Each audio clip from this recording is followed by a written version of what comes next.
This is the Read to Lead podcast, episode 107. Hi, I'm Michael Port, author of Book Yourself Solid. And if you're looking for a solid and surefire way to rapidly increase the rate of your personal and professional growth, you found it. It's the Read to Lead podcast with my friend, Jeff Brown.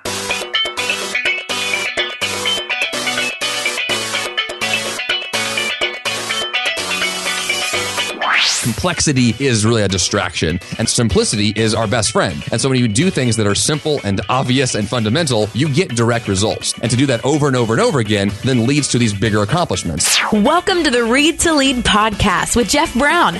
Jeff believes that if you desire to achieve true success in business and in life, then consistent and intentional reading is a must. The Read to Lead podcast will not only help you narrow this ever-important reading list, but also bring you key insights and valuable feedback from some of today's most successful and inspiring authors. And now, here's Jeff. Hi there, and welcome to the podcast dedicated to your personal and professional growth, where the topic of leadership, of course, is always at the center of our conversation, but we also dig into things like personal development, productivity, career, business, marketing, and entrepreneurship. In today's episode, we'll be chatting with Jeff Sanders, author of The 5 a.m. Miracle, Dominate Your Day Before Breakfast. I'm going to ask Jeff about the 4 commitments you must be willing to make that lay the foundation for achieving success, the realization that our greatest accomplishments are born out of the most fundamental of processes, the specifics of what Jeff calls his 7-part 5 a.m. Miracle Blueprint, and much, much more. I want to remind you that if you'd like to stay up to date on future Read to Lead products and services, receive info about Read to Lead University coming in 2016, trust me, you're going to want to know about it, or just stay current on future blog posts and interviews, then go to readtoleadpodcast.com and sign up for our newsletter to the right of the page. That's readtoleadpodcast.com. In the U.S., you can also sign up from your mobile device. Just text the phrase Read to Lead to 33444.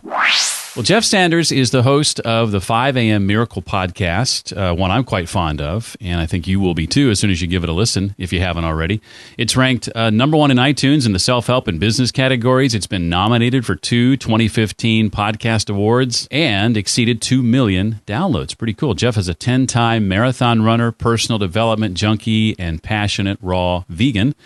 He is also a productivity coach specializing in helping others dominate their day before breakfast.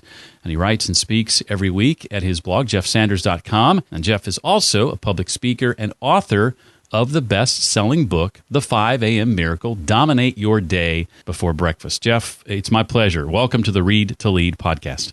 Well, thank you, Jeff Brown. I look forward to this day for a very long time, so I'm so glad to be here today. Well, I should reveal that Jeff and I go back 2 or 3 years. We've been friends. Our podcasts launched at around the same time, though I will say his downloads have far surpassed mine at this point by about 1 million or so. No hard feelings.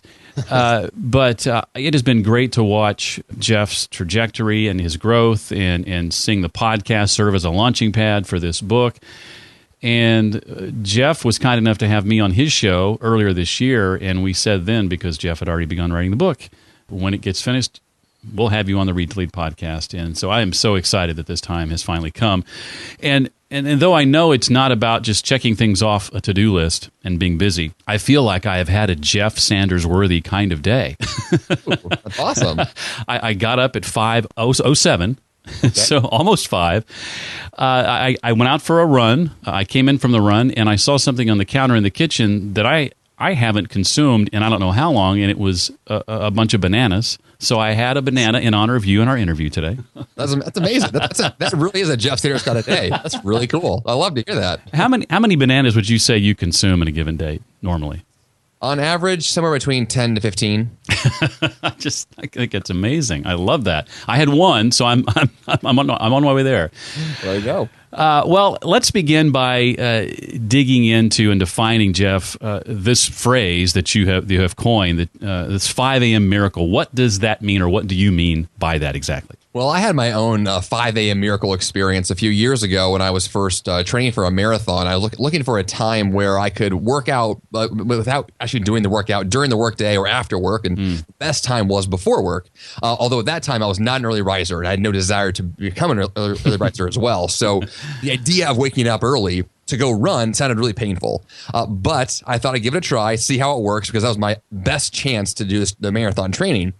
And the first day was amazing. It blew my mind. And I was so just immediately captivated by this idea that if I woke up early, I had the chance to do something that really meant something to me, a goal I wanted to achieve. And then also, of course, doing the workout, I got the extra boost of energy and felt so much more inspired for my day. And so for me, I discovered that there was something miraculous about waking up early to do something you really care about. And that became kind of this phrase I coined, the 5 a.m. miracle, because that's exactly what I thought I was experiencing. Over time, it wasn't just marathon training, it was also, business projects or personal goals or whatever it is I wanted to work on. That became my best time in the day to get that done. Now, at this point in the time, I don't have a day job anymore and I work for myself, but I still love to experience those same kinds of moments. I wake up and ask myself, how can today be amazing and how can I get to that amazing work right away? And so that's what the miracle really is that you wake up and something really, truly amazing can happen if you are committing your time to something that really matters to you right now in your life. You mentioned this early in the book, Jeff. Talk about some of the commitments that you feel we have to be willing to make that help lay the foundation for achieving our own 5 a.m. miracle. Yeah, there are 4 commitments that I discuss in the book, and these really, I think, are really great for you to identify right in the very beginning of the process before you get started, because these are 4 things that really allow you to embody what a 5 a.m. miracle could mean for you.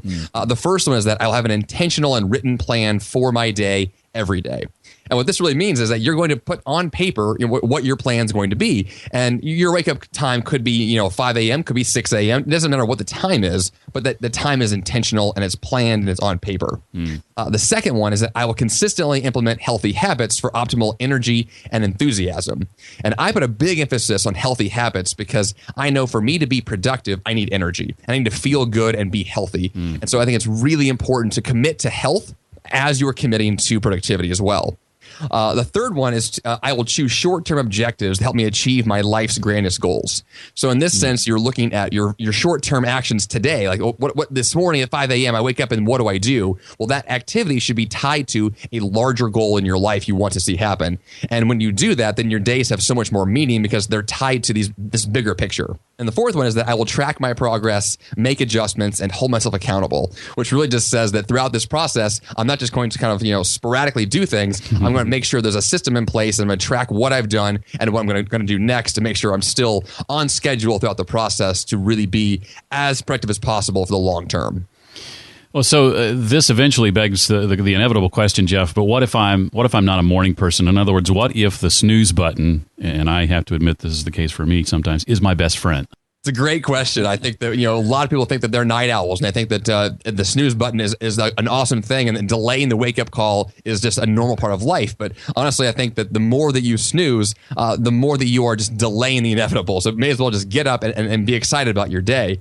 I think that you have a really good chance to begin the day in a powerful way when you say, I'm not going to snooze. I'm going to wake up and really bounce out of bed with enthusiasm because I'm excited about what I've planned and what I'm going to be doing today. And so it's a mental shift you have to make, but once you've made that, then those morning hours become very productive. In Chapter 4, Jeff takes us back to a short-lived job he had at age 23, I believe it was. And I was curious, Jeff, if you would be willing to share a really positive experience that came out of that 9-week job, I think it was. What did your then boss open your eyes to? There was a shift that happened at that young age. What was that? This was probably the most pivotal shift I experienced, around that time in my life, which was I had a job in door-to-door sales. It was my first job after college. I was living in Boston at the time, and I had really just no idea what I wanted to do with my life, but this job was available, so I took it, and it was an awful job by all accounts. Just door-to-door sales is the worst. But the benefit was that my boss was a huge fan of John Maxwell, and so he gave me a book and said, and Jeff, here's this book from John Maxwell. You don't know who this guy is, but he's an awesome author. This book is fantastic. Read it. And at that time in my life, I was only reading books because I was told to. Basically, on years of being in school, I had assignments and reading that I had to do, but I wasn't voluntarily reading at all. And so for me to be handed a book and told to read, I was like, okay, fine, it's an assignment, I'll do it. But I read the book and was blown away, not just because the book was great, but because it opened my eyes to this whole new world of personal development and this whole world of consuming information to grow and learn. And I became just this complete fanatic for personal development. And I was buying every book that I could, and documentaries and conferences and like whatever I could do to consume more. That all started because of this one book that my boss gave me. And yes, the job was terrible, but that lesson in that book, it changed my life for real. And just to be clear, though it lasted only 9 weeks, I want to make sure that you realize that Jeff left the job. They didn't fire him, in other words. That is true. I did quit, although I was on the verge of being fired. So let's just clear about that one. Complete honesty and transparency. Well, I totally identify with that. I had a very similar circumstance, as you may recall, from the time you interviewed me. Unfortunately for me, that came in my early 30s instead of my early 20s. So I feel like there's an entire decade I would just love to get back where I wasn't reading as much as I wish I would have been at that age. Well, one thing that really stuck with me during the reading of the book is your assertion, and you hinted at this a moment ago, that our greatest accomplishments are born out of the most fundamental processes. I thought that was really fascinating. How have you seen that exemplified, Jeff, in your own life? Well, I think it's true that going back to the basics is usually the best answer for everything. And if you want to achieve really big goals, those are going to happen because you did some of the most simple and fundamental things. And it could be, I think this whole idea comes back to the idea that complexity is really a distraction and that simplicity is our best friend. And so when you do things that are simple and obvious and fundamental, you get direct results. I mean, it could be as simple as saying, well, a marathon sounds like a really big goal, and it's 40,000 individual steps throughout the course of this 26-mile race. But 40,000 steps are really just individual steps you're going to take. And one step is a very simple thing to do. And to do that over and over and over again then leads to these bigger accomplishments. And it's the same thing with every other goal you can pursue. These can all be broken down into very simple, methodical steps. And when you do them, you get the results and things work. And so I think that that's what stood out to me a lot in the last few years, and especially with growing a business and doing a podcast and a book. Everything is little itty bitty details that just grow over time. Well, eventually, about chapter 3, maybe chapter 2, I think it is, we get into sort of the core of the book, and that's the 5 a.m. blueprint. What is it, first of all, Jeff, and who is it for ultimately? Well, the 5 a.m. blueprint is my 7-step system for extraordinary productivity.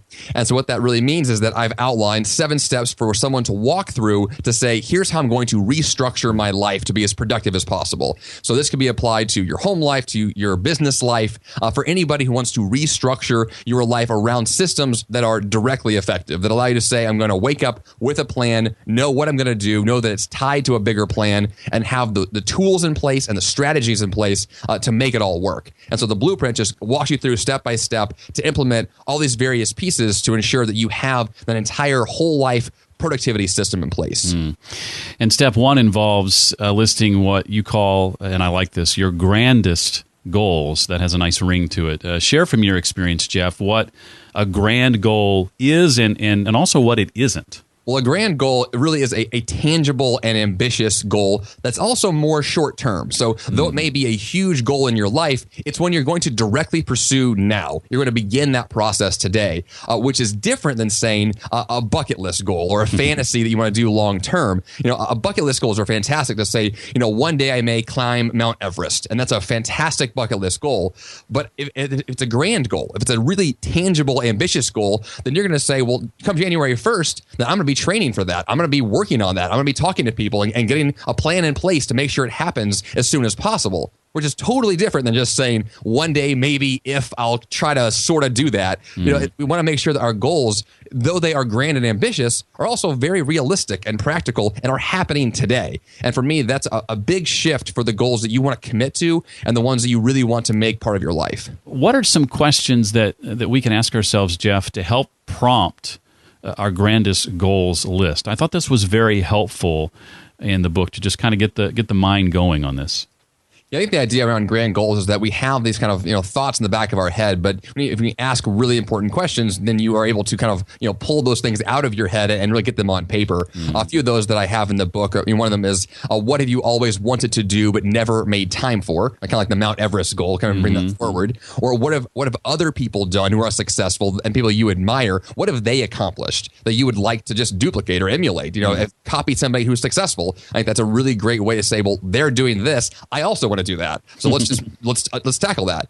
Also, what scares you and excites you at the same time. I think anything that has those two emotions at the same time is a beautiful goal, because that means that you are ready to make that next step. I know for me personally, public speaking is one thing that I feel excited and scared with that goal all the time. I love those two emotions because that's how I feel about it, which means that's where I belong. And so I think that's an important way to emotionally connect with the goal you're trying to pick. And so if your goals don't really bring about those emotions, and maybe it's not time for that yet. So I think those are a few of the questions. There's others in the book as well, but I think those are some to kind of get your mind stirring. I so relate to the public speaking one, especially. Only in the last couple of years has the excitement outweighed the fear. Yeah.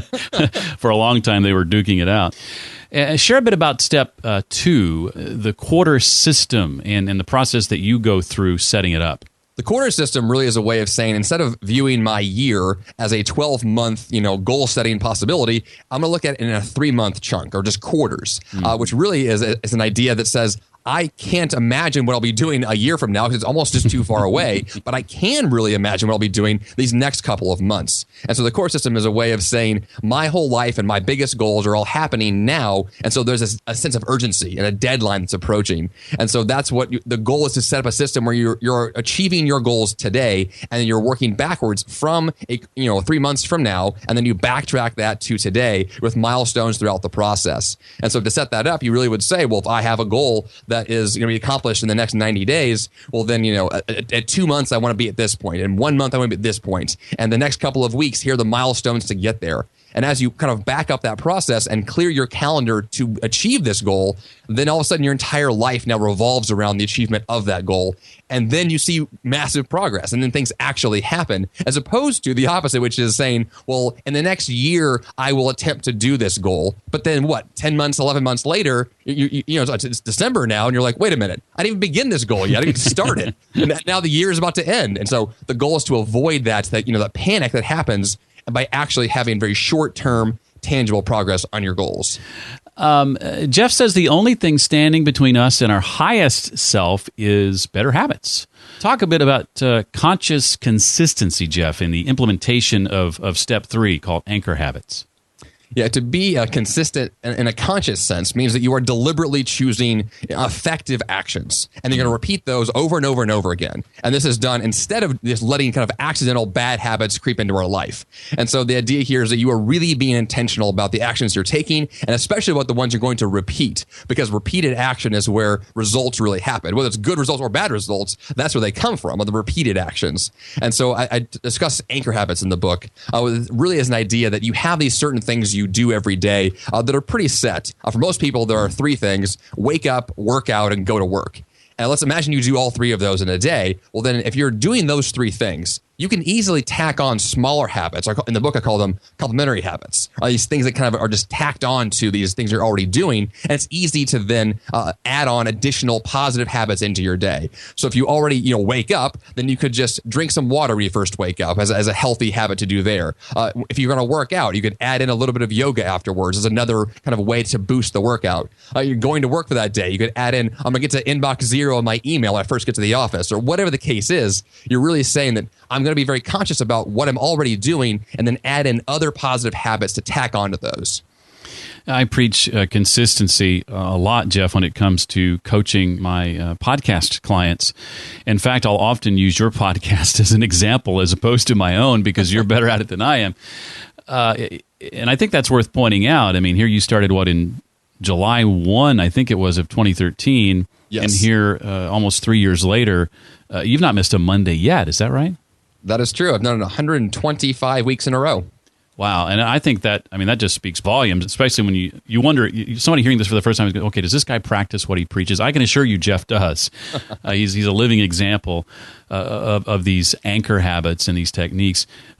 Jeff, besides a podcast, obviously we mentioned a moment ago that your podcast was a catalyst, I think, for a book deal and being able to venture out and do that. How have you seen your life, in addition to those ways, improved and goals reached and skyrocketed and this and that since you've developed these routines? Well, these routines that I'm discussing today and in the book as well really are the foundation for my entire life. And so I've run a lot of marathons. That's been one thing I really love to do. I've radically changed my diet. I've started my own business. I've written a book in the last year. And all these things are really founded in these very consistent and fundamental habits that I have. And I think that, whenever I try to kind of push myself too hard and get too complex and try to be too fancy, really, I get really overwhelmed and things don't work. It's when I do things in a very fundamental, practical sense that I see the tangible results. And so to me, that's where everything starts and ends, is really asking myself, how can I wake up today and make my bed effectively? How can I wake up and do 10 push-ups? And those little itty bitty things like that are so amazing because those just lead to more actions and smarter actions. And then you repeat those same kinds of habits and then you get amazing results in the long term. Darren Hardy has a great book called The Compound Effect that really highlights that kind of trajectory over time of making little habits and how that really does compound into phenomenal results in the long run. So I think for me, that's where everything begins and ends, is those daily choices. Well, this is kind of tough to do, but in the interest of time, I thought maybe you could give us an overview of the remaining steps. So we've talked about grand goals. We've talked about the quarter system. We've talked about anchor habits. That's only 3 of the 7. Can you give us a brief overview of the other 4, Jeff? Sure. Step 4 is ideal routines. So in that step, you would identify an ideal week, ideal morning, and ideal evening, and really asking yourself kind of, if these things were to be perfect, what would they look like? And then you create, a template for those that you can follow on a daily basis.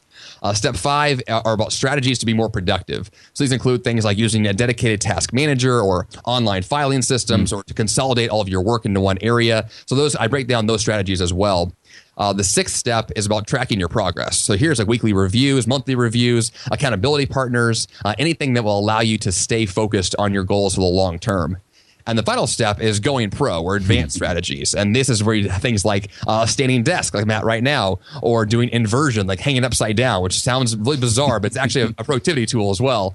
Or using good music to listen to while you're working. I mean, all those kind of things really play into optimizing your time and optimizing your health throughout the day. Well, I have some questions, Jeff, not directly related to the book that I do want to ask. But before I do that, is there anything else from the book you want to make sure that we take away? I think the biggest takeaway is that intentionality is really the key to everything. You want to wake up at an ideal time, then just be intentional about what that time is going to be and really ask yourself, in an ideal sense, what is my day going to look like? What am I going to be doing? Where will I be? Who's going to be there with me? And when you identify what those things are and you put it on paper and you are very intentional about how your day is going to progress, then what's funny is that you actually take action on those things and you see those results. And it's not this kind of guessing game of, will my day be effective or not? You're going to know ahead of time what's going to happen, and you're going to plan it out. And then that's where you see really great progress. And so I think that if there's anything from the book you're going to take away, being intentional is probably the number one most important point. Well, we've had a couple of books come up during the course of our conversation. I'd be curious to know what some of your favorites are, maybe that you're currently reading or have read in the past, Jeff, that have had the biggest impact on you and why they've impacted you as they have. Well, there's 2 books that I read last year that I'm actually going through and rereading right now because they're just that good of books. I want to read again and again and again. They are The One Thing by Gary Keller and Jay Papasan, and Essentialism by Greg McKeown, who I think you had on your show before as well. I did, yeah. Both of those books they kind of have the same principles and the same ideas. They're all kind of mixed together, and they are just such effective books for really knowing what matters in your life and identifying those few things that make the biggest difference and saying, today, what's my one thing going to be? Today, how am I going to cut out the distractions and the nonsense and just do the work that really makes a difference to me. And so I think that I need that message in my head as often as possible to remind me to stop doing dumb things, because I tend to want to take random impulse ideas. Like I'm very impulsive and spontaneous, which is a problem if you want to be productive. I really try to rein that in whenever I can. And so I think it's important for me to hear that message over and over again. And those two books do a really good job of laying out how to live out a life that is very much geared towards simplicity and being an essentialist. Would you believe that I have yet to read The One Thing? Ooh, well, that is now your one thing to do. Yes, it is. Look. Well, you mentioned public speaking and your sort of journey with that. And I think, like you, believe that the ability to effectively share our ideas in public is a major benefit if we want to be successful. So I'd be curious to know what some of your tips are, Jeff, for delivering a memorable public talk or an impactful public talk. Well, I got this idea actually from a podcast listener of mine 2 years ago, where she had emailed me and said, Jeff, I love your podcast, but I don't actually hear the words you're saying. I just love your energy. And so she listens to my podcast, literally doesn't even care what I say, just to hear me talk. And I thought it was the strangest thing I'd ever heard in my life. I'm like, who are you? Why are you telling me this? But I got that same email from multiple people over the last couple of years, and I realized that there is a lot of power in being passionate. There's a lot of power in caring about your content. So I honestly believe your content could be mediocre, but if you're passionate about it, people are going to listen to you, and they're going to care about what you're saying. And so obviously it's great to have great content, but I think even more importantly than that, passion goes a really long way, because people want to be fired up. They want to care about things. They want to be inspired to take action. And so for me, that's one of the central roles of my podcast, is just to be energetic and to care about what I'm talking about. And so I think that if you want to communicate effectively, people have to want to listen to you. And if you're boring or you're not excited about your own stuff, then why would they be? You have to care a lot more than them. And so I think if anything, if you want to get that message across, then you have to really love what you're talking about.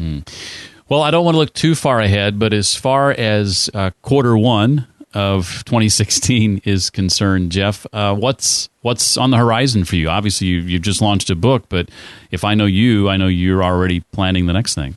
Well, I've got two things on my calendar right now that are kind of big things. One is a course that is based off of the 5 a.m. blueprint that's in the book. I'm in development of that right now, which hopefully will be launching by the beginning of the new year if everything goes well. And then the second thing I work on in January and going forward with 2016 is going to be all about public speaking. So really kind of getting myself out there, not necessarily like a book tour, but mostly just finding people to talk to about the book and the content there. So I will hopefully be a traveling Jeff Sanders in the next year. Well, we will certainly encourage anyone who listens to this program to look you up and hire you to come speak at their event. Well, Jeff, thanks again for agreeing to appear on the show. As I said earlier, it's been a treat to kind of see the path you've taken and watch it so closely as I've been able to and fortunate to do. And I just could not be more delighted for the success you're having. And I want to make sure everyone understands that what Jeff teaches in this book is the reason, much of the reason that that's happening. And so if you look at Jeff and he's somebody you look up to and you're like, I want to experience that kind of success, those kinds of experiences, then get this book. It's called The 5 a.m. Miracle. Dominate your day before breakfast. Jeff, thank you so much. Thanks, Jeff. Jeff is active on Twitter. You can connect with him there at Jeff Sanders TV on Twitter. That's at Jeff Sanders TV. All the links and resources Jeff and I talked about, including more information on his new book, can be found at the page created especially for this episode. You'll find that at readtoleadpodcast.com/107 for episode 107. If you're looking to take a stand for your health, visit one of our sponsors, UpDesk. You can find out more about their motorized stand-up desk at readtoleadpodcast.com/desk. And finally, a big thanks for a couple of recent reviews coming in from iTunes. There's Gunn Hudson, all the way from Australia. He's over at thefreedombusinessguide.com and gives it 5 stars. And Mr. Hez from the UK, who with his 5-star rating calls it very inspiring and brilliant work. Thank you so much. Thanks also to Karen Bensley, who rated the podcast with 5 stars on Stitcher, calling it her weekly taste of good books and authors. Thank you so much, Karen. You can rate and review the show on iTunes at readtoleadpodcast.com/iTunes or on Stitcher at readtoleadpodcast.com/Stitcher. Well, that does it for this week. I look forward to seeing you next time for the Read to Lead podcast. Thanks so much for listening to the Read to Lead podcast. As a subscriber, we challenge you to be more than just a passive listener. Become a vital member of the community. Visit us on the web at readtoleadpodcast.com. Until next time, remember, leaders read and readers lead.